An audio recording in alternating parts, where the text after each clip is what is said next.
So, Luca, tell me about your first musical memories. My first musical memories. I was very little. I was probably about 8 or 9.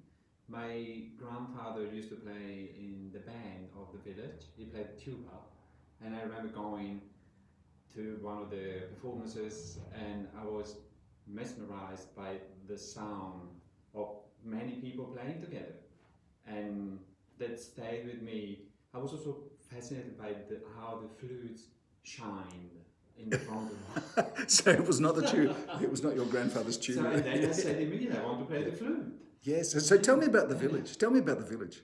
The village. It's Yeah. a very cute little Italian village on the banks of the River Po, between Parma and Reggio Emilia. I was born in Parma, but my family has always been in these two little villages. The village is called Boretto, and it's called Boretto because the Po River is in its longest and more stretched, kind of straight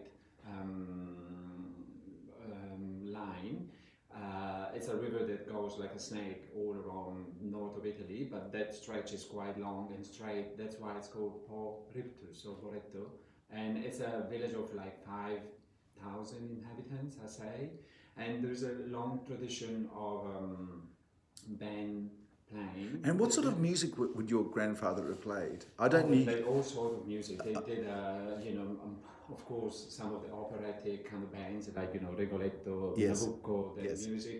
They had a lot of in the repertoire. They had a lot of also, let's say, pop songs from the 50s and 60s, and they had a lot of marches. They had a lot of all sorts of pop Yes. band. Also, we had a Glenn Miller fantasy. I remember playing. So all sorts of music, and the band was founded in 1835, I think. So and it was still running when I started in 1980, something like that. So you started on the flute because you I were. started, well, not really. No. Okay. I said I wanted, Yeah. I wanted to play the flute, but they had too many already in the Yes. band, as always.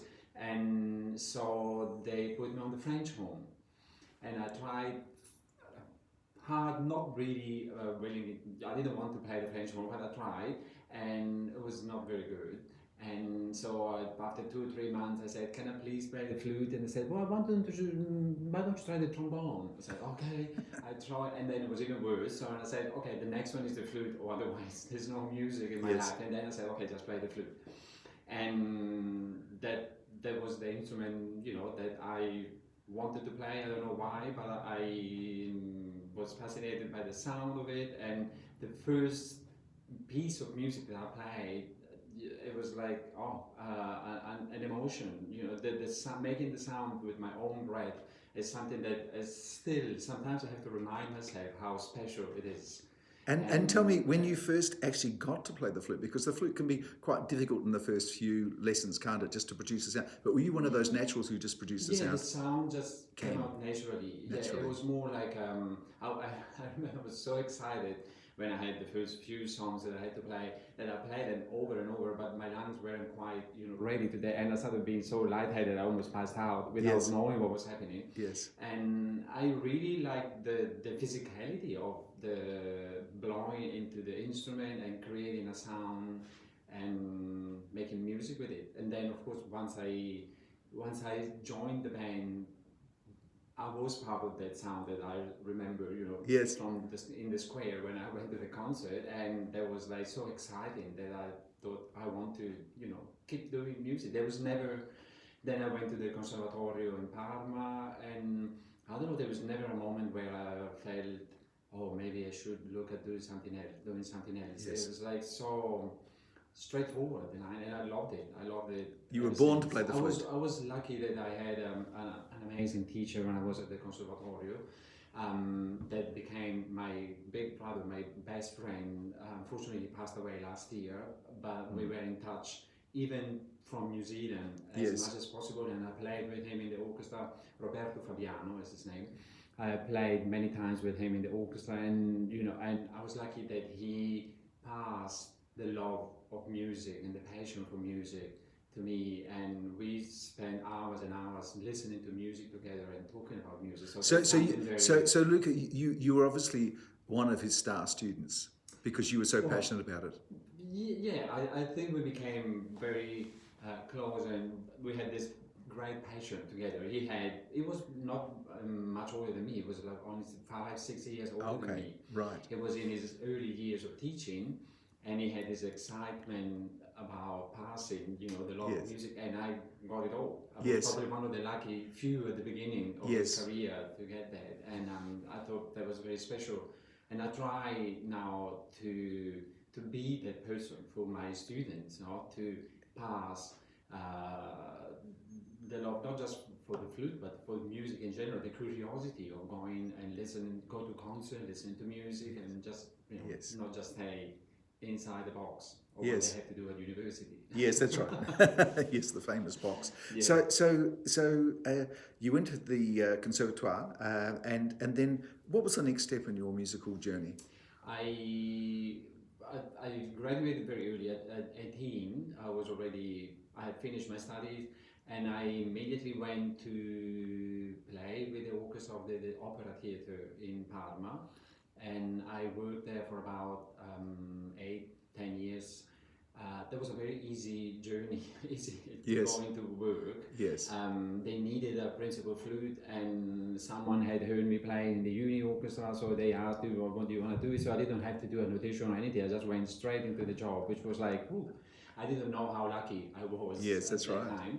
And when there was a bit of political change in Italy, so the orchestra lost funding, and so they pretty much stopped working almost altogether. So then I found myself, now I need to find a job.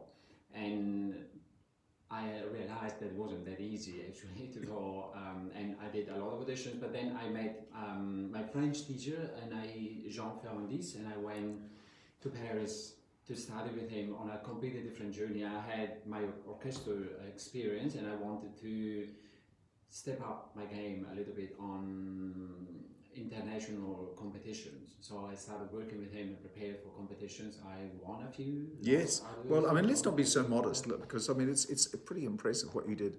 Yeah, but Yeah. that's what I see now, that the practice and what I learned in preparing for the international competitions is still with me now. So it was such a hard work that I did then. And even if I didn't win all the competitions, it's still something that I sometimes, because we had to play everything by memory, like it is now in the competitions, I still play them now without even practicing them, those pieces. It's just like they are pretty much anchored in my body. It's part of your body, isn't it? Yes, yeah.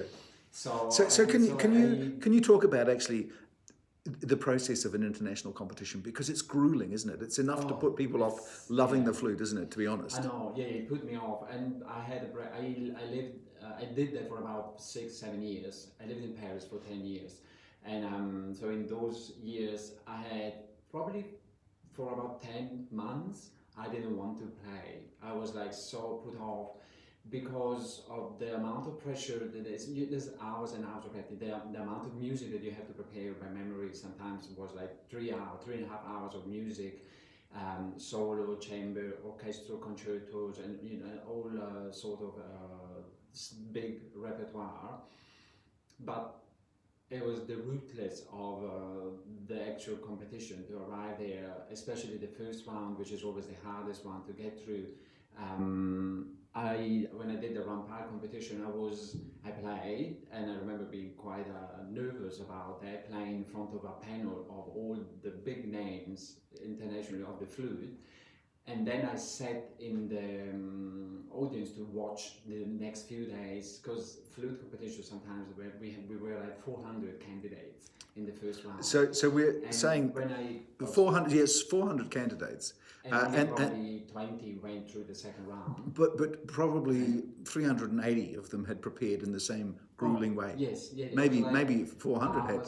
Yes. Hours and hours. Like started maybe like 8 months before to prepare all the pieces, memorize everything, to organize performances so that I could play the repertoire before going there. It was a lot of mental preparation. I remember reading a lot of books about being in the game and be focused, and all about all that. But what put me off is that when I was listening to the others, then I looked back and the panel wasn't almost listening to them, and I was like, oh, what is this game about? Yes. And not that. So you could see the panel yeah, not particularly engaged. And like blocking some of the players. They were doing an okay job, but yes. just saying merci. So like get up after probably like 10 bars of a piece, yes. and I was like, oh, why is it? There's no human soul at all in this game. So I did another couple of competitions, and then I thought that's okay, that's fine, that's my. It gave me opportunities. I had performances organized and things, but I thought maybe this is not really what I'm meant to do. And I met a lot of people. I met while I was doing that because I had to organize pianists. Then we had chamber music pieces to organize. So, and I became good friends with a pianist and a cellist, and we started working together. So I delved into the chamber music repertoire, which is amazing, and yes. I love that the fact that I was like, okay, this is now we are friends, we love music, and we are making music together. This is how it's supposed to be for yes. me. And so we did quite a few concerts around Europe. We went to Japan. The pianist is Japanese, so she organized quite a few tours there, and that was the opening eyes, and that's also probably what made me think that Paris is great, but I like to go. I have a broader kind of a world around me, and that's how I ended up in New Zealand. I was supposed to go back to Italy because I said it's okay. I had my experience here. I like to move to a different place.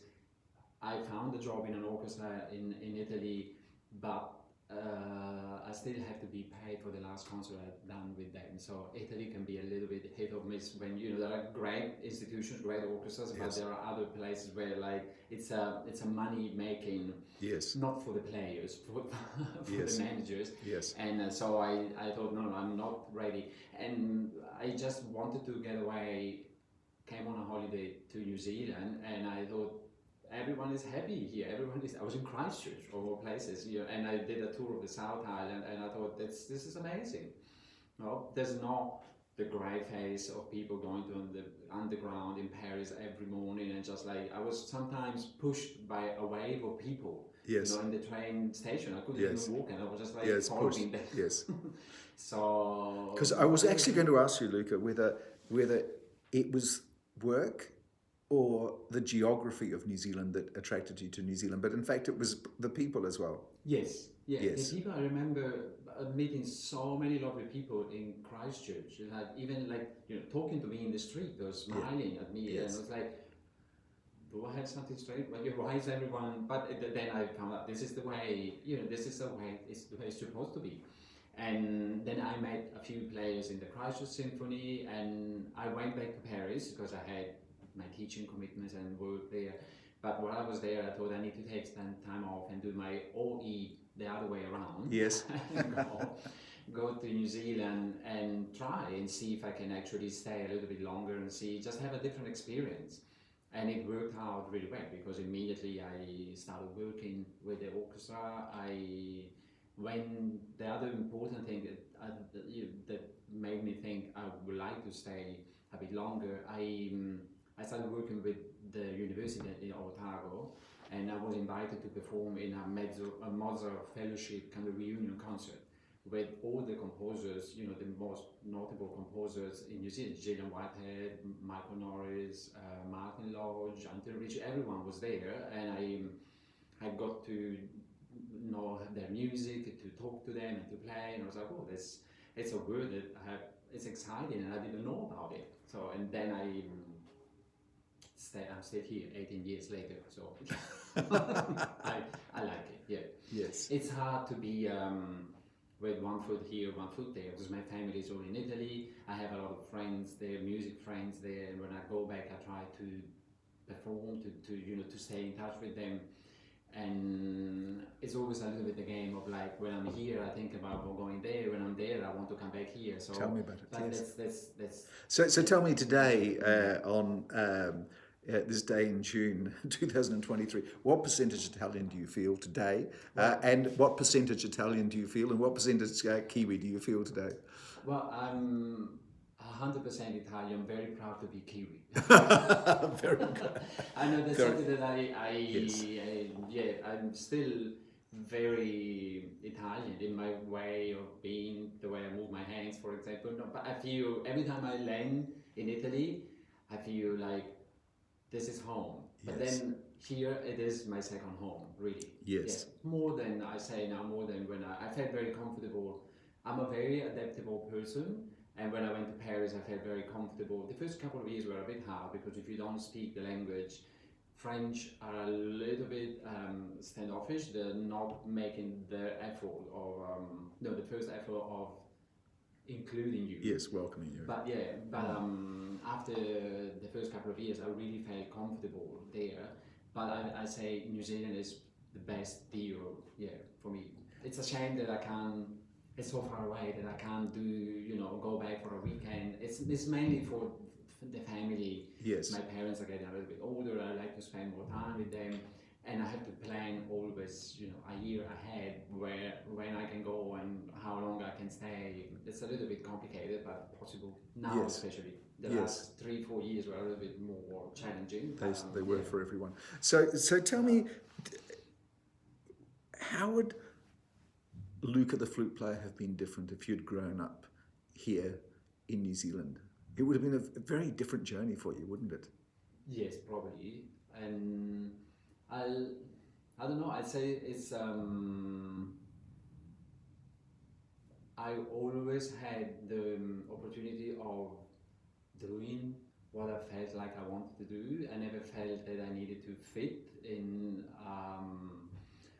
a group or something. Even in my flute class, I remember we all had different personalities, but we could always bring our voice to the fore. And I always felt that like I had no hesitation whatsoever. I was always going, and I think that it's something that it's very Italian, of being artistically free and be able to speak up. And I find sometimes I wish my students were a little bit more like that here, and I Right. can see there's a little bit the way of like being part of a group more than being like an individual that Yes. stand up and gets out of the group. I think that's Yes. something, and I feel also that because of the art that is everywhere around Europe, I feel a little bit more anchored to the past. I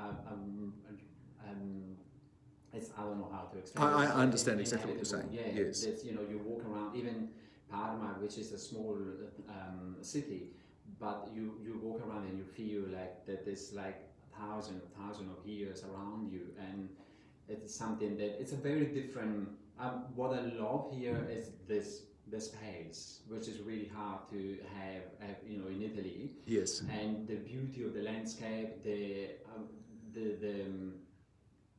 also, which is my way. Also, I'm a bit extreme on that. I love to be in the middle of people and be very active of the time, but I also like to be on my own and just like contemplate open space, which is New Zealand is perfect on that. Being on a beach, when I go on a beach on my own and just have my walk, that's fantastic. Yes. But then I need the other side. So and I grew up on the other side, and it's something that is part of me, and I miss a little bit.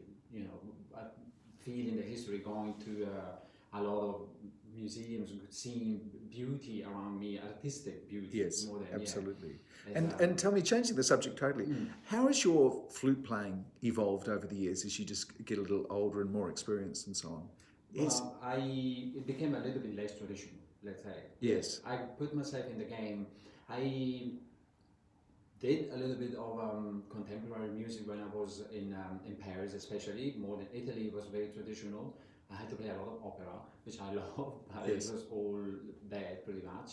And so I explored a little bit more when I was in Paris, but here I really, especially collaborated so closely with composers, which is something very unique. It's quite hard to have that kind of relationship in Europe, or I don't know, but you can't approach everyone so easily like it is here, and everyone is not that open to, which is something incredible. I find, in New Zealand. So working with them, I had to raise up to the challenge and just like, okay, this is all strange techniques that I have to do. So that's something that it was a fantastic challenge at the start, and I loved it, and made my traditional playing even more secure just because of that. Yes. Because of like exploring new sound, then when I went back, everything made more sense. Yes. So that's something that I think I wouldn't have done without New Zealand. Yes. And looking ahead, I mean, we've just come out of, all the lockdown and COVID and all of those issues, which was very hard for performing musicians. But over the next 5 years, Luca, is there any sort of projects that you would really love to do that, if suddenly everything came together, is there something in your mind that you're planning or? My planning? Yeah, yes. Planning to do. I mean, is there something that you would like to do, I mean... Does it have to be musical? No, anything. Anything. One of my great projects that I love, one of my, what do you call it? Bucket list? Bucket list, yes. Thank you, yeah. Is to travel slowly through Japan and go 6 months in Japan, almost like walk around Japan. And I'm fascinated by Japanese culture and, everything, the landscape. But just to go, I've been many times, and I was always like going on the bullet train and do the performances. It was always very hectic, and I like to go slowly through all the villages and just like, even without not being able to speak to the locals, but to enjoy the food and to just like have a Zen life for 6 months. Can I say, you've got the right instrument to travel like that with? Yeah, I know, and I can just take the flute, and I had amazing experience. I played in temples, I was always fascinated by the extreme of the Japanese culture. Yes. The mirror, but very zen and very controlled, and sometimes the craziness of their personality, and it's something that I like to explore more. So maybe one day it will happen. I will like to. I'm sure you'll make it happen, Luca. I would like to, now that it's possible to travel. Yes. And otherwise, then probably I'll say once I'm getting close to close the flute case, I like to go back to Italy. Yes. And spend more time there. The ideal situation would be 6 months here, 6 months there. Yes. But at the moment, all the work that I have to do here doesn't allow me that luxury. So, but later, maybe in 10 years' time, that would be great if I could spend, because it's when I lived there, I loved it, and but you're always busy. And now that I go back, and when I'm there, pretty much I am a tourist, in my own country. I can see that I would like to spend more time there. I like to see more things, so I see things in a different light, and I like to go back to enjoy a little bit more and discover a little bit more what there is there to be seen. Yes, which is a lot. Luca, thanks so much for sharing your journey. Fascinating and wonderful. And I look forward to doing another interview with you in 5 years' time about Japan. Let's see.